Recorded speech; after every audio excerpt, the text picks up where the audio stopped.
2, 1. Shalom, shalom, salam damai sejahtera buat kita semua. Senang sekali siang hari ini saya boleh menyapa saudara terkasih semua. Bagaimana kabarnya? Amin. Ya, kita percaya kita selalu dalam keadaan baik, dalam perlindungan Bapa Surgawi. Saudara terkasih, sebelum saya mulai perkenalkan, saya Urianto Bangun, saya suami dari seorang istri dan 2 orang anak yang dikaruniakan Tuhan kepada kami. Yang pertama wanita, saat ini sedang kuliah di semester 7, sedangkan yang bungsu saat ini sedang di kelas 3 SMA. Ya, mungkin tahun depan kalau Tuhan berkati, dia bisa ikut kuliah seperti kakaknya. Saudara terkasih, saat ini saya sedang mengikuti program pendidikan Strata 2. Saya ikut program Magister Teologi dan siang hari ini saya sedang menyapa teman-teman dan sungguh bersyukur kalau saudara terkasih, teman-teman semua boleh ada bersama saya dalam saya menyelesaikan tugas dari mata kuliah homiletika, di mana dosen pengampu Dr.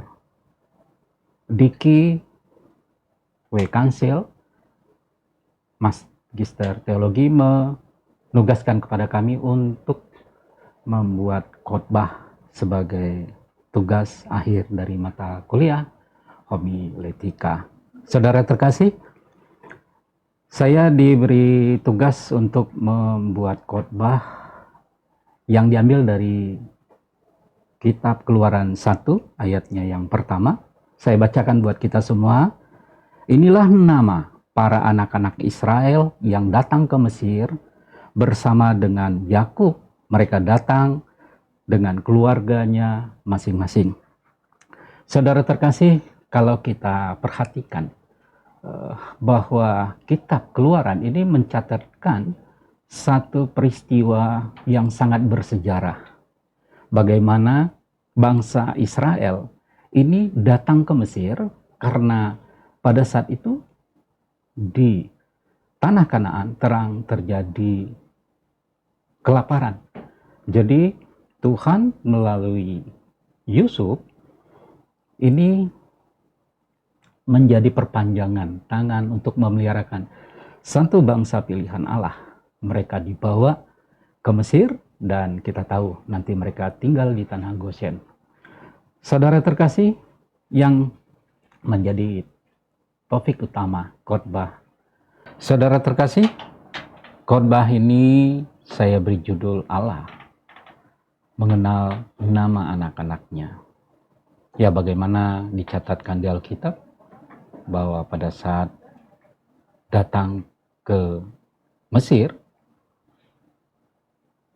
ini keturunan Yakub pada saat itu kurang lebih 70 orang. Kita tahu anak-anak Yakub yang lahir dari Lea itu ada Ruben yang sulung, ada Simeon, ada Lewi, ada Yehuda, ada Isakar dan Zebulon. Kemudian anak-anak dari Rahel, ada Yusuf yang memang sudah ada pada saat itu di Mesir, dan Benyamin, anak yang bungsu. Anak dari Bilha itu ada Dan dan Naftali. Sedangkan anak dari Jilpa ada Gad dan Asher. Itulah nama-nama anak-anak Yakub. Saudara terkasih, ini menjadi satu pertanyaan buat kita. Apa pentingnya sebenarnya nama dari keturunan Yakub harus dicatatkan di Alkitab? Bukankah nama itu hanya sebagai sebutan, panggilan? Ternyata teman-teman, kalau kita lebih lagi mempelajari dan memperhatikan, ternyata Allah tidak memahamkan kepada kita, atau Allah tidak ingin kita hanya memahami nama itu sebagai sebutan atau panggilan semata. Nama itu menunjukkan identitas. Alkitab menjelaskan nama itu menunjukkan satu pengharapan dan karakter. Kita akan coba lihat apa arti nama bagi bangsa Israel. Bagi bangsa Israel, nama bukan hanya sekedar label, melainkan memiliki makna yang sangat dalam dan mendasar. Dianggap sebagai bagian integral dari identitas seseorang yang mencerminkan karakter, harapan, sifat, bahkan masa depan dari seseorang. Berapa aspek penting dari nama bagi orang Yahudi, antara lain mencerminkan koneksi dengan Tuhan. Nama-nama yang merefleksikan kedekatan dengan Tuhan itu bisa kita temukan dengan orang yang mengenakan nama Samuel.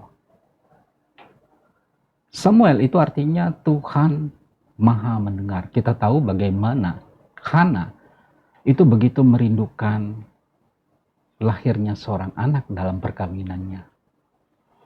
Dia bertahun-tahun meminta. Dia bertahun-tahun memohon di dalam doa. Dan ketika Tuhan mendengar dan memberi anak Samuel, artinya dia sangat mensyukuri. Dia nyatakan ketika dia memperoleh keturunan, dia menyatakan bahwa Allah mengingat, Allah mendengar dari apa jeritan hatinya selama ini. Atau kita juga bisa mengingat nama Ishak. Kita tahu peristiwanya, bagaimana ketika malaikat memberitahukan kepada Abraham bahwa tahun depan seperti saat ini engkau akan memiliki keturunan. Dan pada saat itu istri Abraham,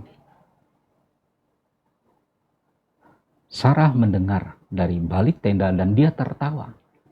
Ketika tawanya terdengar oleh malaikat, malaikat mengatakan, nanti anaknya diberi nama Ishak, artinya tertawa. Ini merefleksikan sejarah. Ternyata nama juga bisa mencerminkan harapan dan doa. Ya, ketika seorang ibu atau bapak itu memberikan nama kepada anaknya, ini bisa mengandung harapan doa. Seperti misalnya nama Felix. Felix ini berarti berbahagia. Atau Daniel, kita sering dengar teman kita, mungkin saudara kita, keponakan kita, diberi nama Daniel. Daniel artinya Allah adalah hakimku. Ini mencerminkan ada pengharapan yang diberikan melalui nama kepada anggota keluarga yang menerima nama tersebut. Kita juga bisa melihat bahwa nama juga mengartikan identitas kelompok. Saat ini kita tahu ketika kita menemukan orang yang bernama Abraham, ini kita artikan bahwa orang tersebut adalah bagian dari kelompok orang-orang percaya, karena Abraham sendiri artinya adalah bapa orang beriman. Ya, teman-teman terkasih, fungsi nama bagi orang Yahudi ternyata tidak hanya menjadi milik orang Yahudi. Kita tahu dalam suku bangsa yang lain, ternyata nama juga memiliki arti yang sama. Atau saya juga mengingat bagaimana nama saya Urianto itu diberikan oleh orang tua saya, gabungan dari dua nama sahabatnya. Waktu itu bapak saya punya teman bernama Urian dan Anto. Dalam pergaulannya, Pak Urian ini terkenal agak sedikit kurang baik. Sedangkan Pak Anto ini adalah orang yang sangat baik, sangat jujur. Untuk mengenang mereka, orang tua saya menggabungkan kedua nama ini. Dengan harapan, seandainya pun di awal saya menjadi Urian, tapi di kemudian hari saya menjadi Anto. Artinya orang tua saya berharap saya di kemudian hari ini menjadi orang yang baik dan jujur. Mengapa nama begitu penting dicatatkan di Alkitab? Ini bisa kita urut bahwa nama itu memiliki makna-makna tertentu bagi bangsa Israel. Yang pertama, bahwa nama itu menunjukkan koneksi dengan Tuhan, di mana nama-nama yang direfleksikan kedekatannya dengan Tuhan seperti Theophilus. Theophilus itu artinya pencinta Tuhan. Kemudian mungkin kita pernah dengar nama Gabriel. Gabriel itu artinya adalah pahlawan Tuhan. Samuel itu artinya Tuhan Maha Tahu. Dan banyak lagi seperti Zakaria, Tuhan telah mengingat. Hal lain daripada makna nama itu merefleksikan sejarah. Kita tentu dengar dan ingat nama Musa. Musa itu artinya diangkat dari air. Nah, ketika kita mendengar nama Musa, biasanya pemikiran kita akan dibawa ke sejarah masa lalu, yaitu ketika bagaimana bangsa Israel ada di Mesir. Pada saat itu Firaun memerintahkan agar bayi-bayi yang lahir dari bangsa Yahudi itu dibinasakan karena kasih dan cinta orang tua Musa. Waktu itu Musa diselamatkan dengan dihanyutkan di Sungai Nil. Allah bekerja, Allah memelihara, dan akhirnya kita tahu bahwa Nabi Musa kemudian ditemukan oleh putri Firaun. Pada saat diangkat dari air, itulah artinya diambil dari air, makanya namanya diberikan Musa. Refleksi lain atau arti lain yang bisa kita lihat dari nama, yaitu mengandung harapan dan doa. Nama-nama juga sering mengandung harapan dan doa. Seperti ya kita bisa lihat Immanuel, artinya Allah beserta dengan kita. Jadi ketika seseorang diberi nama Immanuel oleh orang tuanya, itu mengandung pengharapan doa supaya anaknya kelak di sepanjang hidupnya selalu disertai oleh Tuhan. Dan ternyata saudara-saudara terkasih, makna dari sebuah nama tidak hanya dimiliki oleh bangsa Yahudi saat itu. Kita mungkin juga sering dengar-dengar ya dari saudara kita. Ada yang bernama Nurhaini. Nur kita tahu itu mengandung arti cahaya. Orang tuanya berharap bahwa anaknya nanti menjadi cahaya. Atau saya sendiri punya anak, itu saya beri nama Grace Lynn. Artinya, saya waktu itu hanya memahami secara sederhana, Grace di sini bukan anugerah. Grace di sini gembala, dan Lynn itu saya anggap garis. Jadi saya berharap anak saya nanti di kemudian hari ini menjadi keturunan yang menghasilkan gembala. Jadi dari anak saya ini akan dilahirkan generasi yang menjadi gembala-gembala. Seperti itu teman-teman, dan kita juga bisa coba selusuri kenapa sih manusia bisa memahami atau memiliki harapan atau membayangkan bahwa dari nama ini bisa merefleksikan kedekatan dengan Tuhan, dengan Allah. Saya memahaminya seperti ini teman-teman, bahwa kalau kita lihat peristiwa kejadian bahwa penciptaan manusia itu dikatakan segambar menurut rupa dan gambar Allah. Artinya apa?